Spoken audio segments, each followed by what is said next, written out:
ஆனால் இன்றைக்கி நீங்கள் வந்து காமராஜ் இருந்த சட்டமன்றம், அது இருந்த சட்டமன்றம், இப்போ சட்டமன்றத்துக்கு என்ன கேடு வந்துருச்சு எனக்கு ஒன்றும் புரியல. எனக்கு டைரக்டர் சபாநாயகரான்னு கேட்குறீங்க. அடிச்சிங்களே சார், ஒரு சபாநாயகரை ஹேண்டிகேப்ட் மாதிரி பண்ணிங்க, நிற்க வச்சிங்க. ஸ்டிக்கு ஒன்று தான் கையில் இருக்குது.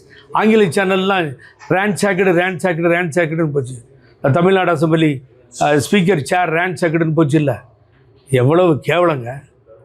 அப்படி சட்டமன்றத்தை அசிங்கப்படுத்திய கட்சி, அதில் இருக்கின்ற நீங்கள் இதை பற்றி பேசலாமா? யோசனை பண்ணுங்க. எதுக்காக இப்படி திட்டுறது பேசுறதுன்னு? நீங்கள் பேசுகிறது மூலிமா உங்களை கண்டுக்க மாட்டாங்க. அடுத்து என்ன பண்ணுவாங்க? ஸ்டாலினை பேசுவாங்க. அவர் இப்படி தான், இது போன்ற ஆட்களால் தான் இந்த நிலைமைக்கு வந்தார். ஆகவே இது கேவலமான ஒரு செயல். ஆகவே இதை வந்து தூக்கி எறிஞ்சிட்டு இது மாதிரி பேசுவதை ராஜா நிறுத்தி கொள்ள வேண்டும். இல்லைன்னா நீங்கள் இன்னொருத்தர் திட்டுறதால ரொம்ப பெரிய ஆளாக இல்லைன்னு நினைக்காதீங்க. அதையெல்லாம் பார்த்தாச்சு சார். திமுகவில் வெற்றி கொண்டான்னு அது இது எத்தனையோ பேர் இருந்தாங்க இது மாதிரி பேசுகிறதுக்கெலாம். அவருடைய சன் இன்றைக்கி இருக்கார், சூர்யா வெற்றி கொண்டாங்க. இந்த மாதிரி பேசுகிற வேலையெல்லாம் விட்டுருங்க. அப்புறம் நாங்கள் வேறு விதத்தில் பேச வேண்டியிருக்கும்.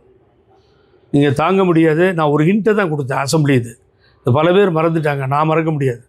எனக்கு கொஞ்சம் சரித்திரம் தெரியும், எனக்கு சட்டம் புரியும். ஆகவே இந்த ராஜினாமா செய்த எம்எல்ஏக்கள், வெளியிலே வந்தவர்கள், ஆதரவு தந்தவர்கள் யாரும் எந்தவித பயத்துக்கும் உள்ளாக வேண்டாம்.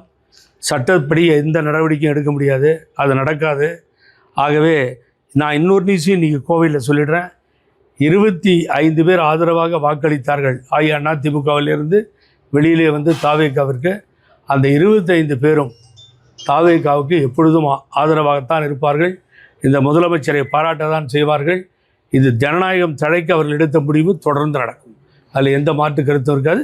குரூப்பாக வரலாம், இல்லை அவர்கள் அங்கேயே நின்று திரு வேலுமணி தலைமையேற்று, முன்னாள் அமைச்சர் தலைமையேற்று அதிமுகவை காப்பாற்றுகின்ற நோக்கோடு அவர்கள் செயல்படலாம்.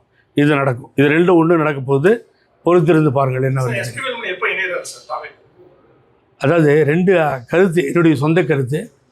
அவர் இணையலாம், முதல்ல ஆதரவு தெரிவித்தார்.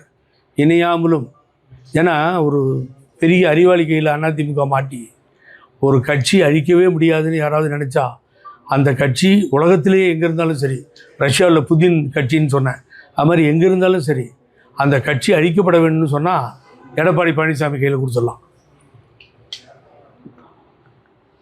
6 மாதத்தில் மார்க்சிஸ்ட் கம்யூனிஸ்ட் கட்சி பொலிட் பியூரோவையே காலி பண்ணிட்டு வரவர்.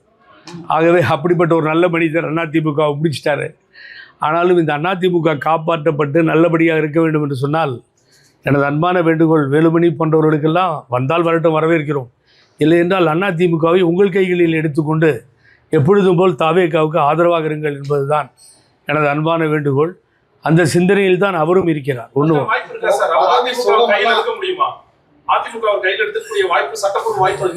சார், ஒரு அறிவாய்ந்தவர் இருக்கிறார்னா கஷ்டம்.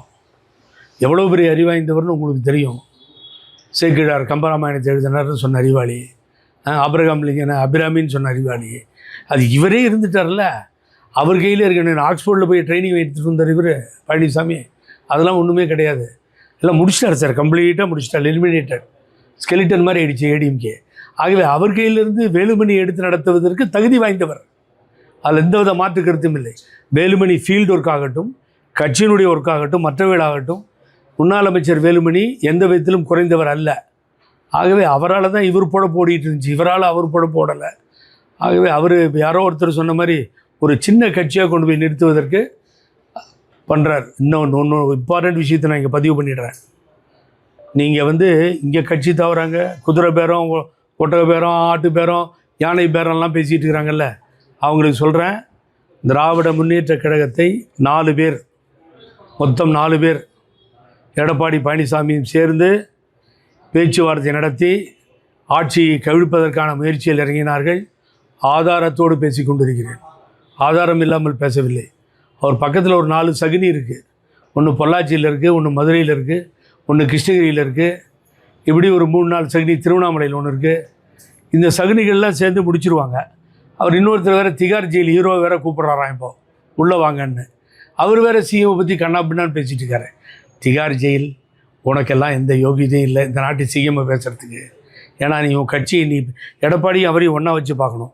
தூக்கில் தொங்குறன்னார் அவர் கூட சேர்ந்தா பழனிசாமி. நான் கயிறு அனுப்பிச்சு 100 ரூபா லாஸு இது வரைக்கும் தூக்கில் தொங்கலை. ஆகவே இப்போ அவர் வராராம் உள்ளார.